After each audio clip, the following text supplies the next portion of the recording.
Hey guys, Paul Mueller here, Bassmaster Elite Pro. I want to give you a little recap of my last event on Cherokee Lake, kind of the baits that I fished and also the setups, rod, reel, line.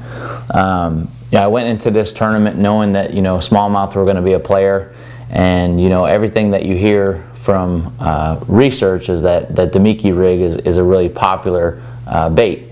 And so I knew that you're going to be able to catch fish, you know, a few different ways, you know, swim baits and a lot of video game fishing, which is right up my alley. You know, I do a lot of it back home with my Garmin units, and so I was excited about this event, but it was a little bit tricky to figure it out. And as practice went on, I started to figure it out. The bite was definitely tough, but I want to share some of the stuff that I did to catch fish. Now, I had some baits that I used to cover water. Which is basically, they wanted small baits. You know, they were feeding on, you know, sometimes they would spit up like threadfin shad that were just about identical in size to the swim baits that I use. So my main swim bait for this week was the 3 1/4 inch Rain's Fat Rock Vibe shad. I rigged it a few different ways, but like in the morning when it was low light and the water wasn't super clear where I fished, it had a little bit of a color to it. So in the morning when it was a little bit darker, or when there was wind on a cloudy day or something like that, I would, you know, choose an underspin, white painted blade. Now this underspin is a herring head underspin mold from Do-It-Molds, and this is a 5/8 ounce that I used. 3/0 jig 90 Gamakatsu, one of my favorite hooks for swim baits. This is the mold right here. And you know, basically some of these molds, they call for certain size hooks, but a lot of times I'll try to see if I can fit smaller hooks in certain sizes, and that's a key. I mean, you can't find an underspin on the market with the right hook that's heavy enough, you know. So I was able to create a custom underspin with that herring head. It's got a good head to it. It's flat, really gets a lot of good action.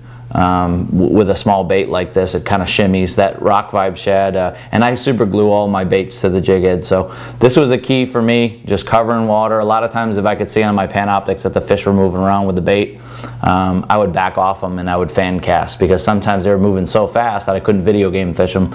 So this was a key. When the sun would come out, I would switch to just a regular style swim bait, regular jig head, and I would change my color a little bit. So this is a 3 1/4 inch Fat Rock Vibe shad and a natural Pro Blue. I don't know if I mentioned this color. This is Gizzard shad that I was using. It's a little bit brighter, and I'd use that in low light. But the natural Pro Blue on the regular jig head. Now this jig head I've used for years. I've made a lot of money off it. I've made a lot of state teams and federation tournaments on this, and I love this particular jig head. This is the tube and tail jig head mold from Do-It-Molds. I'll show you what it looks like. I got it right here. This is a mold that's got a lot of use. They have different sizes all the way from 1/8 to 3/4. I use mostly the 1/4 to 1/2 ounce size. The bait that I poured was a 1/2 ounce. Again, small hook. And now this is a decoy 3/0 hook. I really like using the jig 90 2/0 from Gamakatsu, but they're hard to get sometimes. The Do-It-Mold sells the 3, 4, and the 5/0 hook, and hopefully they're going to pick up that 2/0 after I talk to them after this event. But this was actually a decoy 3/0 hook. I like that jig 90 2/0. You can find it online sometimes. It's a perfect size for this. The 3/0 is just a little bit too big on the regular jig head. The 3/0 works on the underspin because you can see the way the lead is set back more. It actually kind of makes the hook a little smaller. The deal with this, you'll see on these hooks, on the Rain's bait, this is key too, on whether you're using this size or the 4 inch, that hook has to come out on that little second little kink in the bait or whatever. That's the key. If the hook comes out any further back, you start to lose action. So I was able to use a little bit bigger hook with the underspin, but that's a key for that bait. Fishing these baits, make long casts, let it go to the bottom, and then slow roll it. You know, so the rod that I'd use for both swim baits, I'd either use like a Champion Extreme 764, had to be a 4 power rod, or the Champion 704. 4 power medium heavy. Now they have 704, I believe, in the Sierra now. I didn't have that rod yet, but basically same action as the Champion 704. So set a 4 power medium heavy spinning rod, either 7 or 7.5 foot, 3000 size Lew's Team Pro Speed Spin reel, 15-pound Gamma Torque braid with a 8-pound Gamma Edge fluorocarbon leader, long leader, probably like 10 or 12 foot double uni knot, and that's my setup for the swim bait. I like to fish it on spinning because the lighter or the smaller diameter line allows a lighter bait to be fished deeper. And I was fishing anywhere from 25 to 35 foot of water. That was kind of the key for me this week, that was the depth range. So the main bait for me, when I could actually video game fish, and I caught a majority of my fish on this bait, was a 3.5-inch bubbling shaker worm. Now I rigged it on a few different jig heads, but I found that the jig head that worked best was a heavier jig head. Now I usually fish this bait back home with lighter tungsten heads, but because I was fishing deep and the fish were moving so much, I'd have to fish on a heavier jig head. So I'm happy that I had a bunch of different jig heads that I made from Do It, and I just ended up having some in my boat and making a little bit of adjustment on day one towards the end of the day, and then I just kind of went with it the rest of the tournament. And that's basically, I switched to a 3/8 ounce jig head. Now this is the round jig head. Now this is a mold that I've had forever. You can see this is one of the original Do It molds. This is probably 20 years old or whatever. One of the first molds I've ever had. I think I got this when I was 16 years old or something like that. Poured a lot of good jig head for grubs and stuff like that. But you know, you'll see that this one is actually just a 3/8 and a half ounce deal, and they call for like I think a 2 or 3/0 jig hook. Now what I did was I actually put a 1/0 hook, and the reason I wanted the 1/0 hook in there is you don't want too big of a hook on this bait either. So this is a 1/0 Mustad Ultra Point. Good hook, you know, strong hook. You can see it doesn't flex much, which is important. It's got a good barb. And when I hooked one, I didn't lose a single fish in this event. When I hooked the fish, I owned it. You know, I could basically, you know, I landed everything that I hooked. And 3/8 ounce. The key too is that super gluing the baits to the jig head.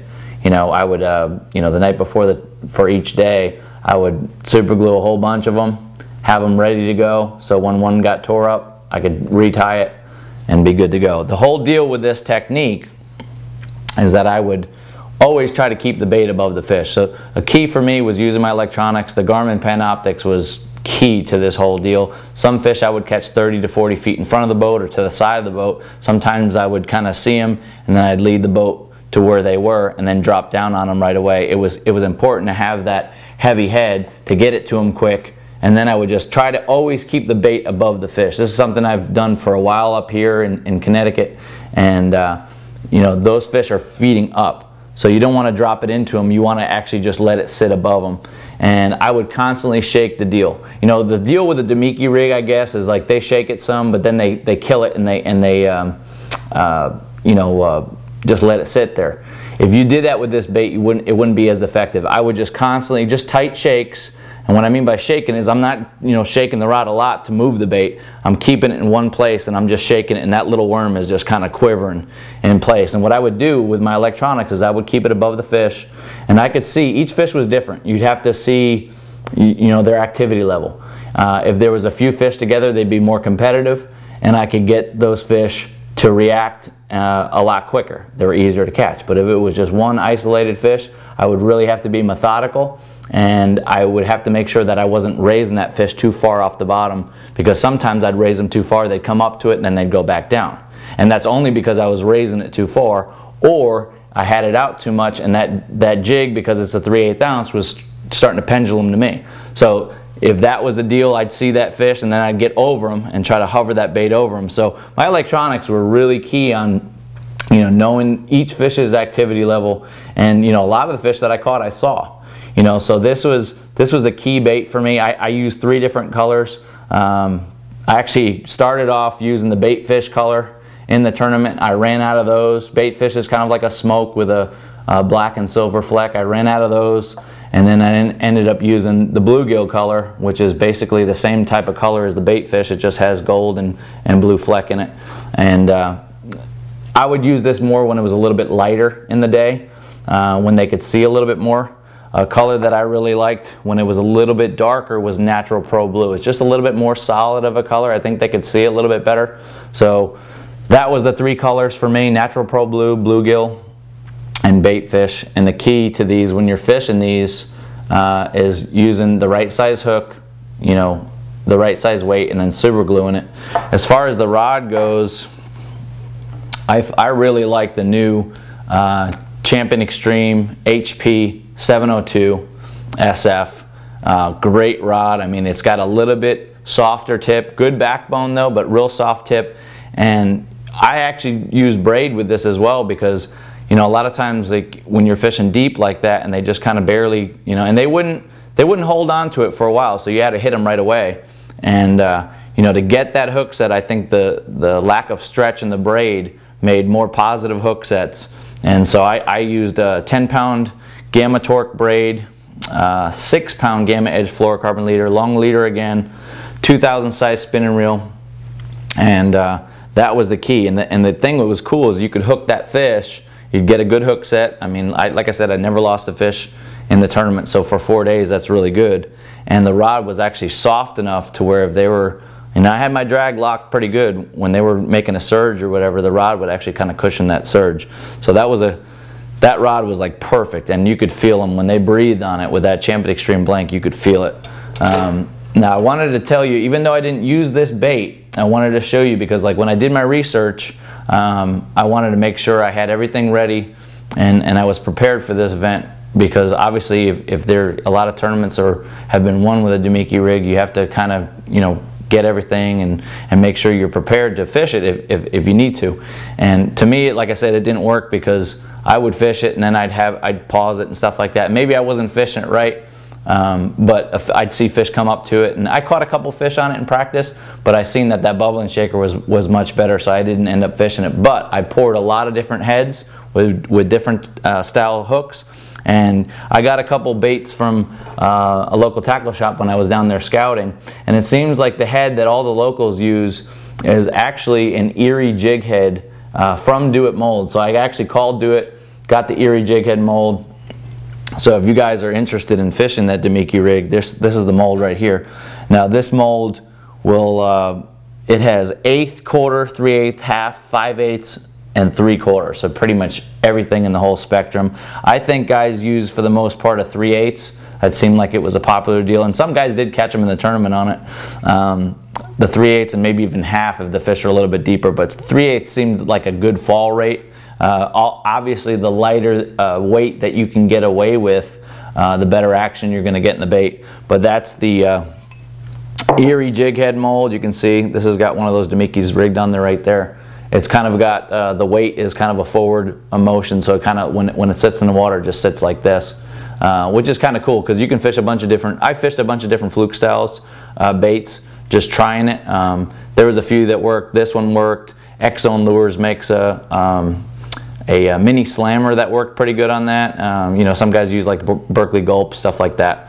But that little jig head, and I am going to explore that in the future with certain lakes. It may work really good. Like I said, this little Erie jig head mold with that X-Zone mini slammer might work on the Great Lakes. So definitely a different technique. I've used it a lot, like with a 3 and 3.5 inch bubbling shaker back home, but with lighter heads. I don't really fish this heavy of a head, because I like to fish a lighter head with light line. I get better action, and the fish don't move around as much, it seems like, at home as they did in this tournament. So that was the adjustment I made, is just fishing on that heavier head. But that's my setup. It was a fun week. You know, the first day was a struggle, but the fish kind of moved on me, and then the bait started moving back into areas, and I caught them good the second, third, and fourth day, and just had a lot of fun. But this was the stuff that helped me catch fish. And we're off to Okeechobee, so hopefully we're going to be using heavier rods and catching some big fish down there in about a week or so.